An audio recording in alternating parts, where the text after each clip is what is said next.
এখানে ডক্টর ইউনূস যখন বলেন যে আগামী জানুয়ারিতে 136 জন পুলিশের সামনে, যখন বলেন আগামী ডিসেম্বরে নির্বাচন হওয়াকে সামনে রেখে আপনারা প্রস্তুতি নিন, এবং 1 ঘন্টা এবং এর কিছুক্ষণ পরেই যখন আবার উনার প্রেস সেক্রেটারি বলে না এটা ডিসেম্বর হবে না, এটা ডিসেম্বর থেকে জুন পর্যন্ত হবে, তখন আমরা সমস্যা মনে করি।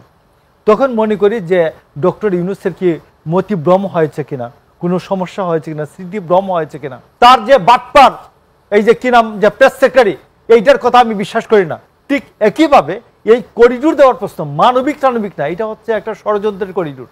যখনই দেখবেন যে বিদেশি কাউকে দিয়ে সরকার সার্টিফিকেট দেওয়ায়, তখন মনে করবেন এই সরকার একটি সংকটে আছে, ক্রাইসিসে আছে।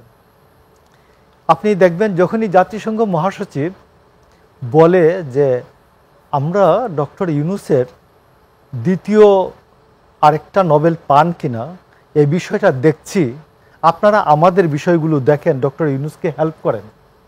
এই উকালতি যখনই করে, আমি যখন এই কথাটা যখন শুনেছি রাজনৈতিক দলের নেতাদের মুখে, জাতিসংঘ মহাসচিব এই কথাটা বলেছেন, তখন আমি বলছি এটার মধ্যে কোন কুমতলব আছে। আমি একবারে স্পষ্ট আমার নেতাদেরকে আমি বলছি ভাই এটার মধ্যে নিশ্চয়ই দেখবেন 2-3 মাস যাক কোনো কুমতলব আছে। তো আমার নেতারা বলছেন তুমি খালি সব নেগেটিভলি দেখো, তুমি দেখো এই যে বলছে 1,80,000 ফেরত যাবে, রোহিঙ্গা ফেরত যাবে, গেছে ফেরত, আরো 1,30,000 রোহিঙ্গা ফেরত নতুন ঢুকছে। প্রধান উপদেষ্টা তো বলেছেন যে আগামী ঈদ হয়তো বা রোহিঙ্গারা আরাকানে করবে। বাটপাড়ির কথা মুখটা আমার খুব মেজাজটা এমনি গরম এই লোকটার নাম শুনলে। এইগুলো বাটপাড়ি কথাবার্তা, এটা আন্তর্জাতিক মানের বাটপার। তো শুনেন 1,30,000 নতুন রোহিঙ্গা বাংলাদেশে আসছে, 1,13,000-কে এ পর্যন্ত নিবন্ধন দেওয়া হয়েছে। তো এই যে ওনার যে প্রধান উপদেষ্টার যে হাই রিপ্রেজেন্টেটিভ খলিল বলল যে গলা ফাটিয়ে আমাদের কাছে 1,80,000 রোহিঙ্গা যাবে, ফেরত যাবে, আর প্রধান উপদেষ্টা বলছেন যে এরা আগামী ঈদ গিয়া প্রত্যাশা করেন তিনি। তো কি হয়েছে? উল্টা হয়েছে। তো 1,80,000 তো যায় নাই, আসছে নতুন 1,30,000 আর নতুন আসছে। আমার মনে হয় এখন আমরা যখন কথা বলছি তখনই কিছু রোহিঙ্গা ঢুকছে, এটা 1.5 লক্ষর বেশি হয়েছে এই পর্যন্ত। তো আপনি মনে করুন যে জাতিসংঘ মহাসচিবকে যখন উনি পাঞ্জাবি পড়াইছেন, আমাদেরকে অনেকে বলছে না দেখুন দেখুন আমাদের ডক্টর ইউনূস কীরকম, সবাই পরে স্যুট কোট, আর আমাদের ডক্টর ইউনূস জাতিসংঘ মহাসচিবকে পাঞ্জাবি পরিয়ে দিচ্ছেন। আমরা রিয়েলি বলছি আহা কি কি আমাদের ডক্টর ইউনূস একেবারে এই বিষয়টা কেন আসলো যে আমরা বিদেশিদের কথা জনগণ বিশ্বাস করবে, এটা কেন আপনারা বলছেন যে এজন্য ইউরোপীয় রাষ্ট্রদূতকে দিয়ে বলালো? বিদেশিদের দিয়ে যখনই সরকার বলায়, আমাদের জনগণের সাথে তো বিদেশিদের যে এখানে রিপ্রেজেন্টেশন থাকে, এদের কোনো কথাবার্তা হয় না। আপনারা তো বিভিন্ন সময় রেফারেন্স হিসেবে ব্যবহার করেন বিদেশিদের কথা ব্যবহার করেন।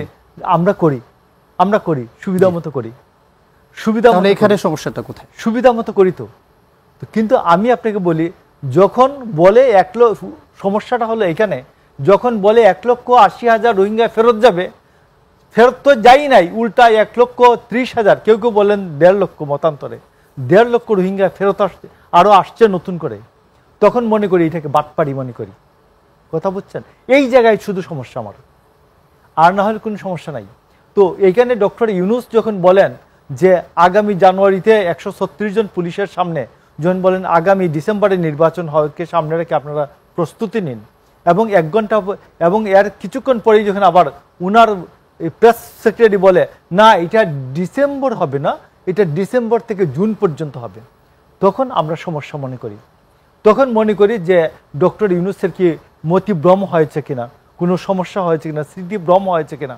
তো এই জন্য আমরা বলছি যে এইটা যখনই কোনো বিদেশিদেরকে দিয়ে সরকার কোনো কথা বলায়, এই ধরনের সার্টিফিকেট নাই, তখন মনে করবেন এইটা এই কাজটা হচ্ছে না, এটা উল্টা কিছু হচ্ছে।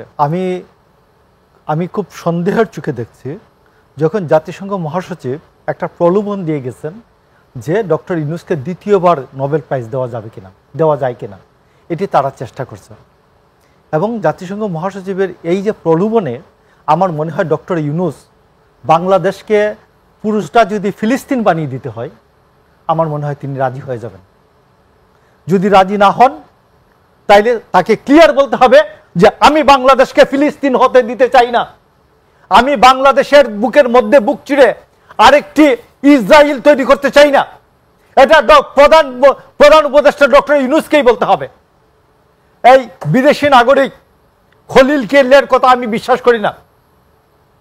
তার যে বাটপার এই যে কি নাম যে প্রেস সেক্রেটারি এইটার কথা আমি বিশ্বাস করি না।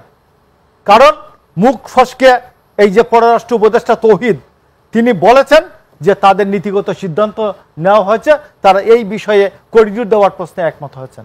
এবং আজকে এই যে ইউরোপীয় ইউনিয়নের যে প্রতিনিধি তিনি বলেছেন ভাষাগত বিষয় তিনি বলেছেন যে এইটা দেওয়া যায়। তো আমি আপনাকে বলছি যে বাংলাদেশে আমি ভাষাগত কথাটা আমি এই জন্য আমি এতটা উত্তেজিত আমি বলছি যে আমরা অনেক স্বপ্ন নিয়ে এই সরকারকে অধিষ্ঠিত হওয়ার প্রশ্নে আমরা সম্মতি দিয়েছিলাম। অনেক জেল জুলুম, অনেক অনেক রক্তের বিনিময়ে অনেক রক্তের সিঁড়িবে এই সরকার এসেছে। এই সরকারকে ব্যর্থ হতে দেবেন না। এই সরকার যদি আমাদের রক্তের সিঁড়িবে এই যে সরকার এসেছে সেই সরকার যদি বাংলাদেশকে আজকে ফিলিস্তিন হওয়ার মতো একটা অবস্থা দাঁড় করায় এবং বাংলাদেশের বুকের উপর একটা কি বলে একটা ইসরায়েল নামক আরেকটি রাষ্ট্র তৈরির প্রশ্নে নীতিগতভাবে একমত হয় এবং বাংলাদেশের এই করিডোর সর্বশেষ রাশিয়া এবং ইউক্রেন সম্মিলিতভাবে একটা প্রশ্নে একমত হয়ে এইরকম একটা করিডোর তৈরি করেছিল, সেইটা তো রাশিয়া বোমা মেরেছে। এই যতগুলি করিডোর তৈরি করা হচ্ছে আমেরিকা ইয়াতে কি বলে ইরাকের নো ফ্লাই জোন তৈরি করা হয়েছিল, এই যে সবগুলি শেষ পর্যন্ত ওই দেশের বিপর্যয়ের কারণ হচ্ছে। আমি আপনাকে বলি যে আমি তো মনে করি যে বাংলাদেশের প্রত্যেকটা নাগরিক বলা উচিত যে এই করিডোর তারা শেখ হাসিনাকে যেভাবে শেখ হাসিনাকে রক্ত দিয়ে বিতাড়িত করেছে, শেখ হাসিনার এই প্রতিরোধ করেছে, ঠিক একইভাবে এই করিডোর দেওয়ার প্রশ্ন মানবিক টানবিক না, এটা হচ্ছে একটা ষড়যন্ত্রের করিডোর। এই ষড়যন্ত্রের করিডোরকে রুখে দেওয়ার জন্য প্রতিরোধ করার জন্য প্রত্যেকটি মানুষের জীবন পণ করে এগিয়ে আসা উচিত যে এই করিডোর আমরা হতে দিব না। ডক্টর ইউনূসের যে সেকেন্ড নোবেল প্রাইজ পাওয়ার যে পথ, এই মতের সাথে উনি একা গিয়ে আবার হিলারিকে ধরে, আবার ক্লিন্টনকে ধরে, ক্লিন্টন ফাউন্ডেশনকে ধরে, বা কি বলে এই গ্রামীণের যে আরেকটা কি আছে ওদের কোম্পানি, ওদেরকে ধরে উনি নোবেল প্রাইজ আরেকটা নিক না আরো 5টা নিক, আমাদের কোনো আপত্তি নাই।